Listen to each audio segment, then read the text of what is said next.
apa kabar Anda semua? Semoga selalu dalam keadaan sehat walafiat. Hari ini segar sekali ya, matahari bersinar terik dan memang masih ada sisa-sisa rintik hujan, masih basah di beberapa titik, tapi suasananya sangat sangat enak ini. Dan sebenarnya suasana begini ini paling enak memang dinikmati di kawasan Seoul City itu, di rumah Bung Rocky Gerung nih, ketika dulu ketika pohon-pohonan masih utuh sebelum depannya itu digusur.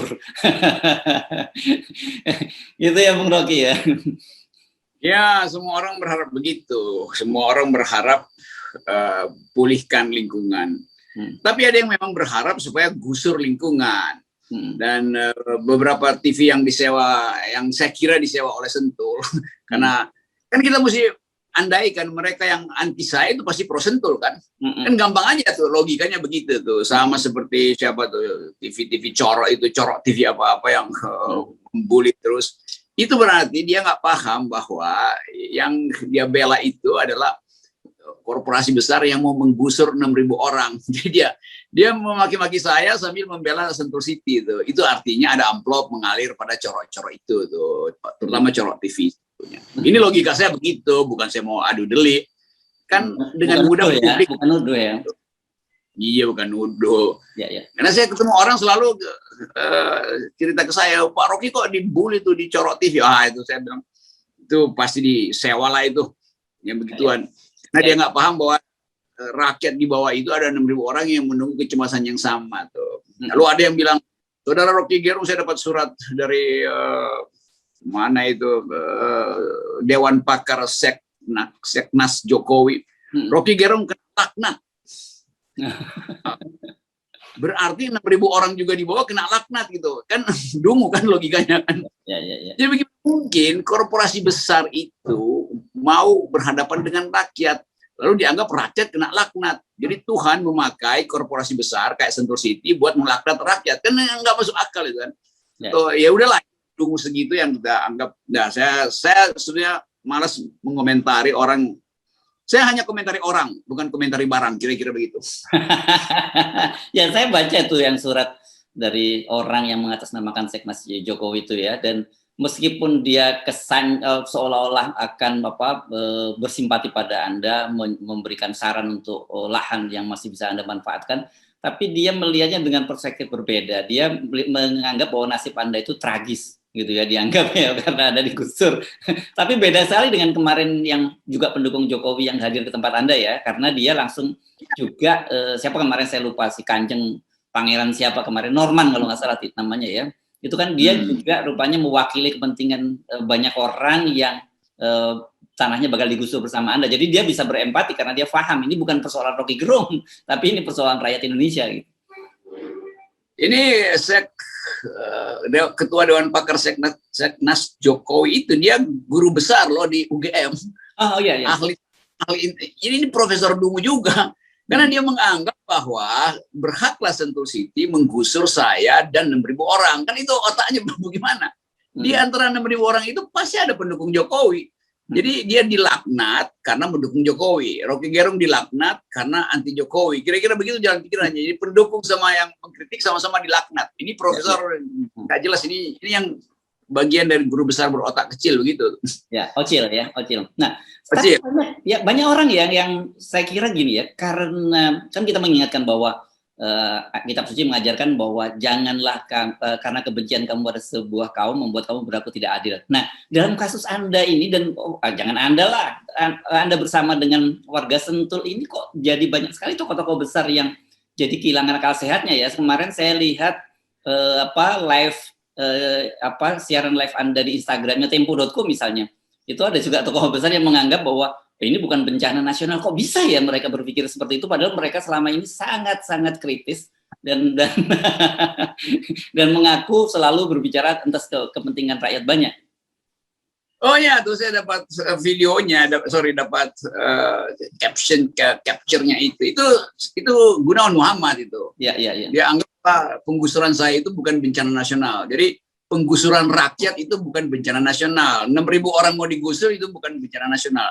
Ini yang namanya kebencian yang memperlihatkan kedunguan karena fanatisme. Bayangkan Gunawan Muhammad, tokoh senior pers, yang dulu juga rumahnya mau digusur itu sama kan ada kasus dulu kan rumah beliau itu salah seorang konglomerat besar.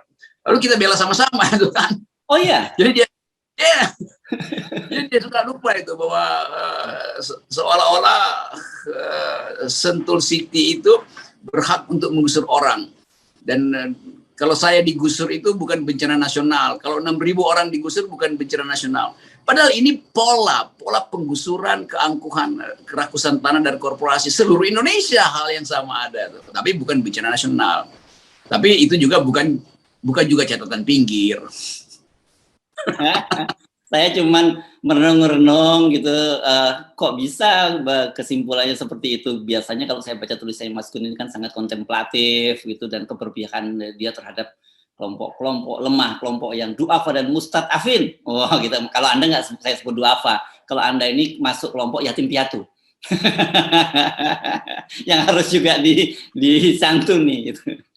Itu satu kelompok akhirnya Pak GM, Pak Gunawan Muhammad yang saya kenal baik itu jadi bersekutu dengan Cokro TV gitu kan, dengan wartawan-wartawan abal-abal yang membuli saya bahwa itu kan persoalan pribadi Rocky Gerung, ngapain jadi soal nasional.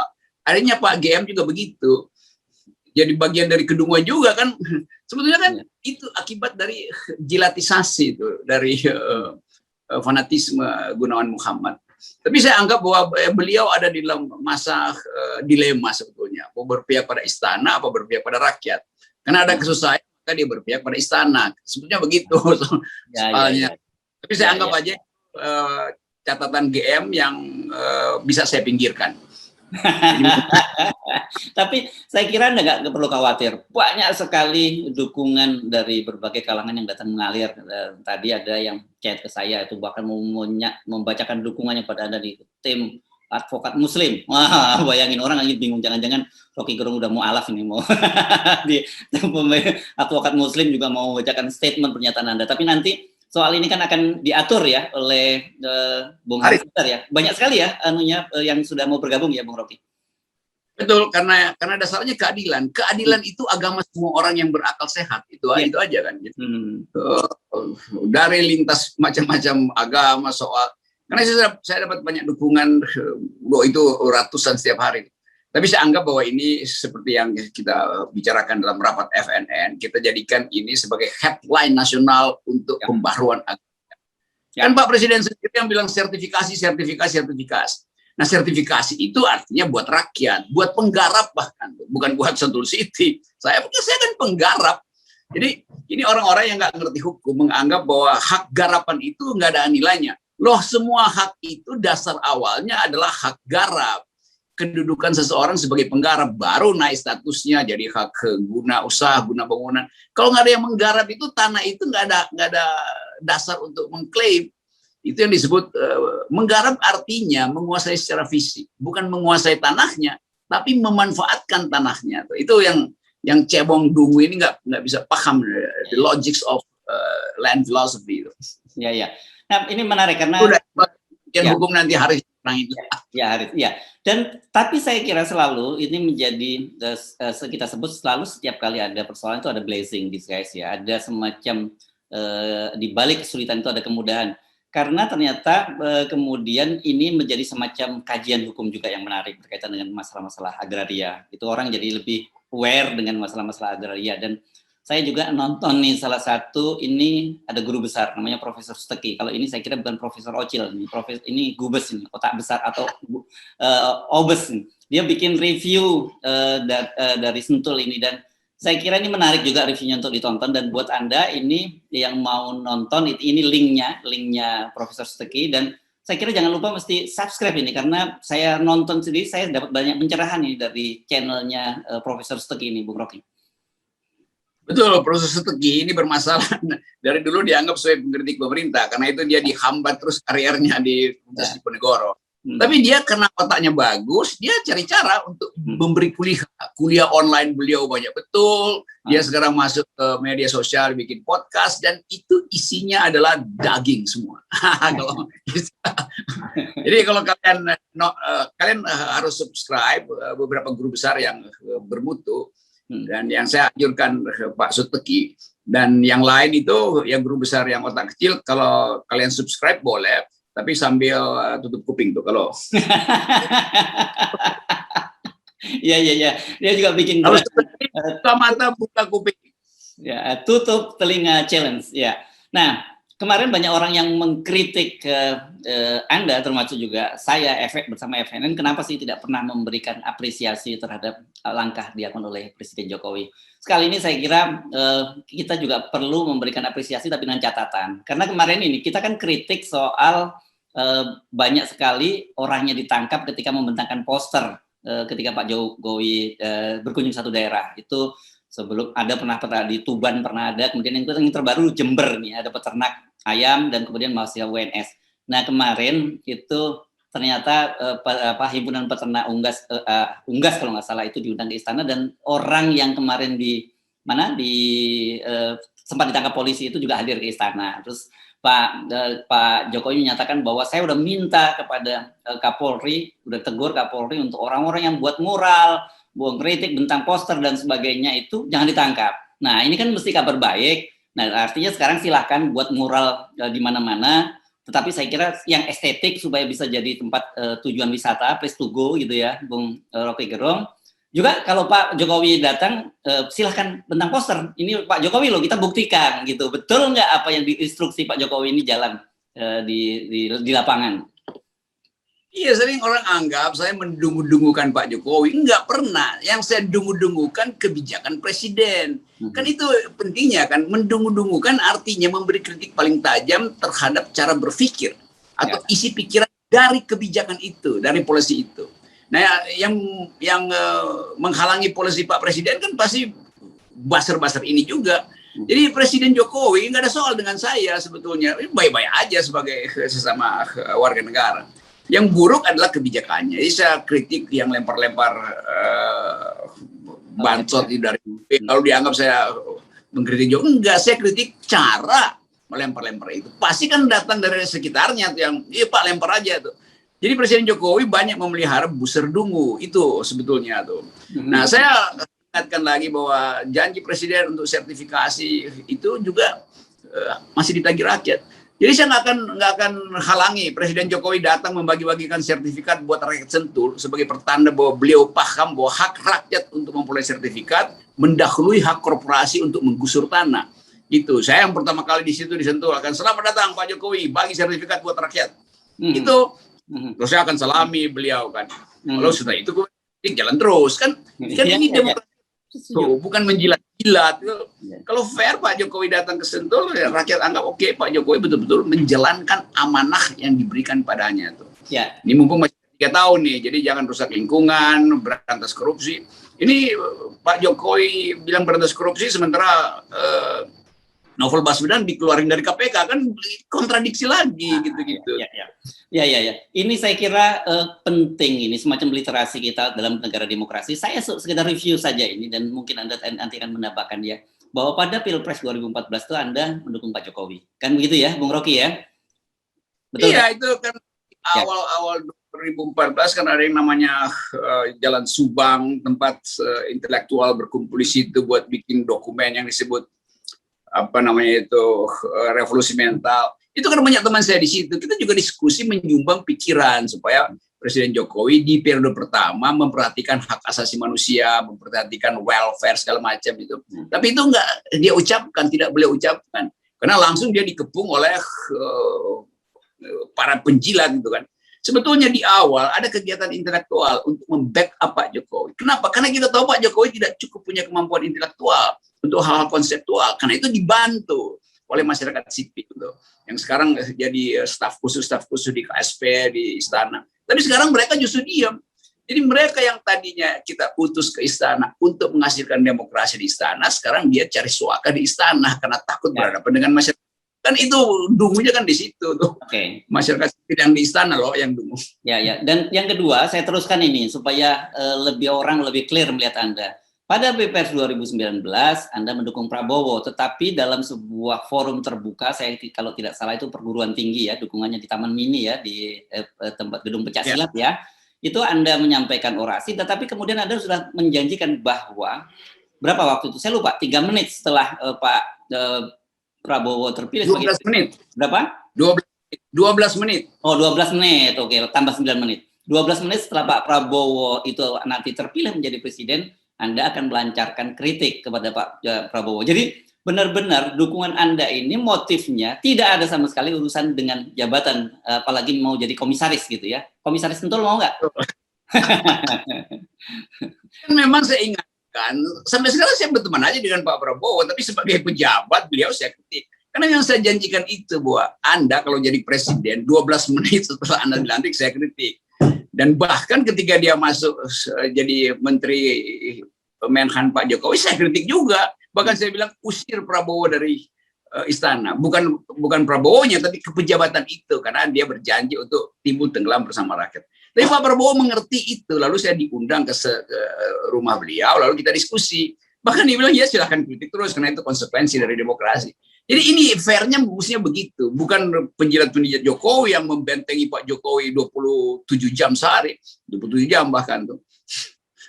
Jadi ya penting saya kemukakan karena orang banyak salah memahami, tapi juga banyak yang sebenarnya paham tapi sengaja dia nyalah-nyalahkan infonya gitu tadi yang kritik Anda. Tapi clear bahwa Bung Rocky Gerung ini memang komitmennya pada penegakan demokratisasi. Jadi ketika kita punya hope terhadap Jokowi untuk mewujudkan demokrasi Indonesia, ya Bung Rocky Gerung waktu itu dukung.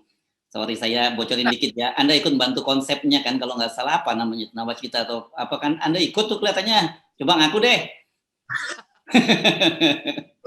Konsep itu kan dibikin oleh LSM yang sekaligus dosen. Banyak teman saya di UI yang terlibat di dalam pembuatan dokumen itu tuh. Nah di Universitas Indonesia ada tempat kecil, ada kafe kecil tempat kita nongkrong. Kadang-kala kita bilang, oke, kita sumbang pikiran di sini, tapi nggak usah dibawa ke publik itu. Supaya kita ingin supaya Jokowi masuk istana dengan konsep civil society yang jelas, konsep hak asasi yang jelas, konsep environmental yang etik yang jelas.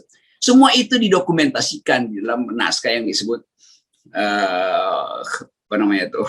Nawacita atau revolusi mental tuh. Bahkan kemudian Pak Jokowi nulis di Kompas tentang soal itu. Lalu orang mau anggap, wah ini pasti ada tim yang bikin-bikin tuh. Ya kita tahu siapa yang bikin. Tapi itu sebetulnya maksudnya untuk membentengi beliau. Nah masalahnya kemudian benteng itu bobol justru karena orang di sekitarnya berubah dari pemikir jadi penjilat.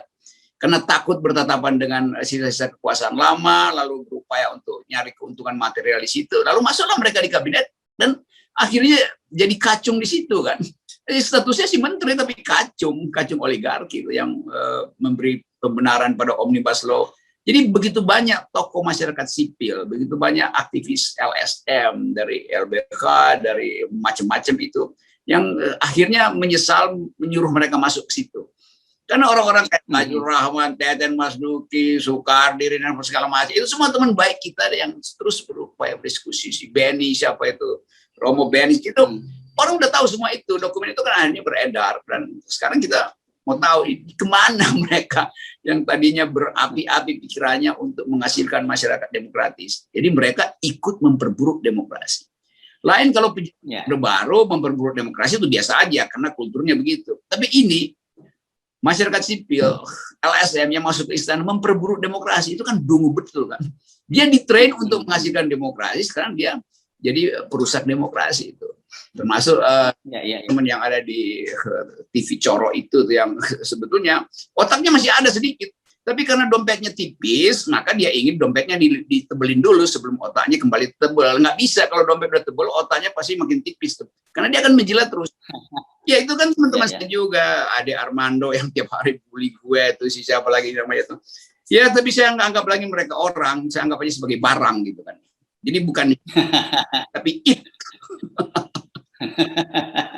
Oke, saya kira ini sampai di sini paham ya. Jadi kemarin kebetulan aja Pak Prabowo nggak terpilih jadi presiden. Kalau Pak Prabowo terpilih jadi presiden, saya yakin kita hari ini juga langsung setiap hari bisa mengkritik Pak Prabowo kalau kebijakan-kebijakannya nggak benar kan?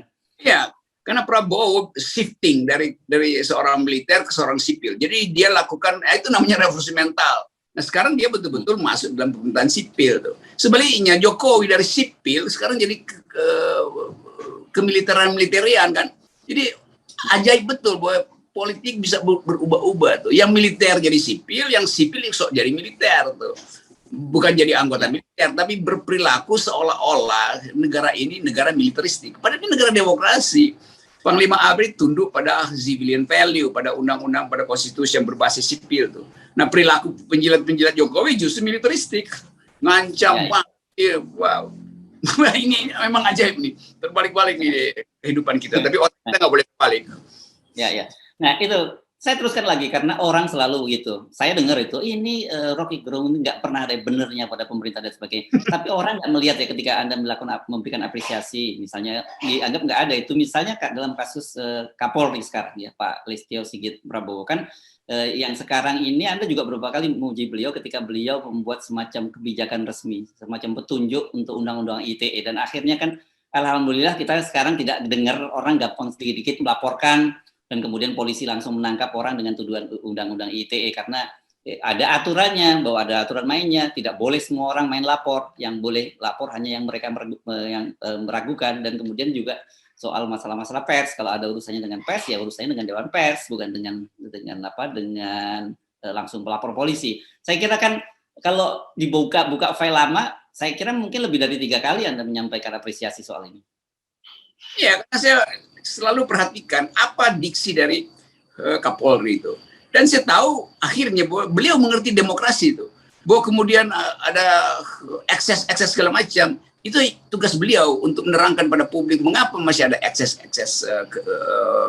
pelanggaran HAM. Soal kilometer 50 misalnya itu. Oke, dia mesti datang ke publik terangkan. Karena saya anggap dia paham keadaan. Tentu ada pertimbangan macam-macam. Tetapi Pak Listio itu menganggap bahwa demokrasi harus dihidupkan.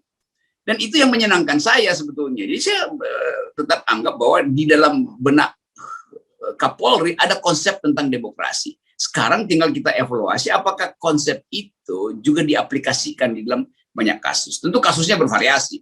Tapi dalam keadaan semacam ini, kita tetap mesti percaya bahwa ada elemen-elemen di dalam kekuasaan yang sedang berupaya untuk menumbuhkan kembali keyakinan publik bahwa bangsa ini bisa diselamatkan. Kalau nggak ada elemen-elemen seperti itu, udah bisa. Indeks kebencian rasial kita tinggi sekali hari ini. Ya. Indeks ketegangan sosial dalam 1 menit mungkin ketika ada kejadian kecil meledak di mana-mana. Nah, sialnya justru kalangan akademisi nggak membackup Polri, para oposan. Justru kalangan akademisi ini yang mengompori supaya Rocky Gerung langsung dipenjara tuh. Nah, saya kira mereka gagal karena ini sudah seminggu saya senang-senang aja di sini, nggak ada tuh sentul sini masih mutus preman segala macam. Jadi saya anggap itu satu upaya untuk melihat ulang apa yang terjadi pada bangsa ini. Intinya adalah kepemimpinan Presiden Jokowi. Tapi kalau saya bilang intinya pada Presiden Jokowi, semua bilang, lo kok semua ke Presiden Jokowi? Lo karena dia yang paling punya kemampuan untuk menegur, memberi sinyal dengan kemampuan diksi, kan bisa supaya orang mengerti bahwa jangan berlaku senang-menang. Tapi Pak Jokowi nggak, pembisik-pembisiknya itu orang penjilat semua kan. Jadi habislah Jokowi itu dijilat sehingga otaknya pun dipoles-poles nggak terlihat lagi bahwa itu adalah pikiran presiden tuh. Ini efeknya begitu tuh. Ya. Jadi proporsional ya. Dalam soal undang-undang ITE kita puji Kapolri, tapi dalam soal kilometer 50 6 orang masih harus kita itu. Ya, kita tetap tunggu keterangan dari Pak Kapolri soal itu. Karena ini nggak bisa dialihkan menjadi isu lain. Ya. Sekarang bagian kritiknya, Bung Rocky. Rasanya nggak afdol. Ini kemarin sudah beredar surat pemecatan terhadap 75 orang anggota KPK yang tidak lolos, karyawan KPK yang tidak lolos TWK. Ini surat-suratnya sudah beredar, mereka sudah mulai dipecat. Jadi artinya ini adalah era baru KPK pasca Taliban. Nah, ini ironis ya. Di Taliban di Afghanistan berkuasa, justru yang disebut Taliban, bahkan bukan hanya Taliban tuh, ada Saliban juga yang di KPK itu sekarang mulai dipecat. Jadi bayangkan Novel Baswedan dan teman-teman dipecat. Saya berharap dia diangkat jadi komisaris. Kan ada juga mantan alumna KPK yang jadi komisaris Sentul City kan, Ibu Basaria Panjaitan tuh. Jadi mestinya kita kontrol apa kesalahan etis dari Novel Baswedan CS. Lalu kita hubungkan apa kesalahan etis dari Ibu Basaria tuh. Bukankah Ibu Basaria mengetahui kasus Sentul City ketika masih di KPK?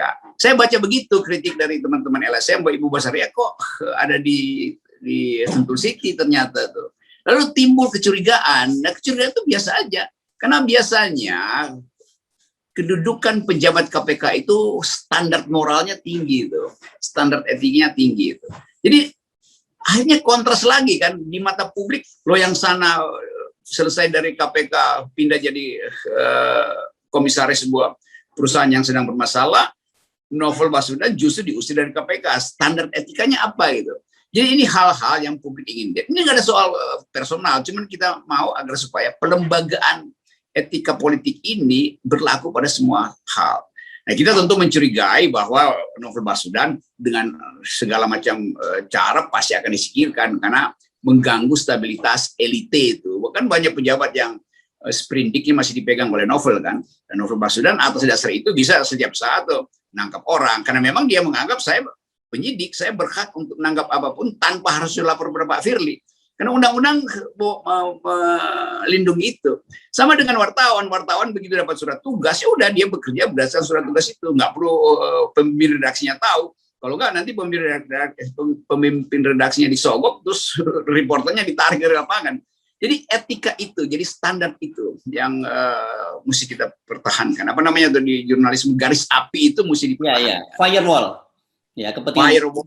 Ya. Api itu dipertahankan. Jadi saya tetap simpati dengan 75 di KPK yang merupakan korban dari persekongkolan elit KPK. Nah, elit KPK bersekongkol dengan oligarki.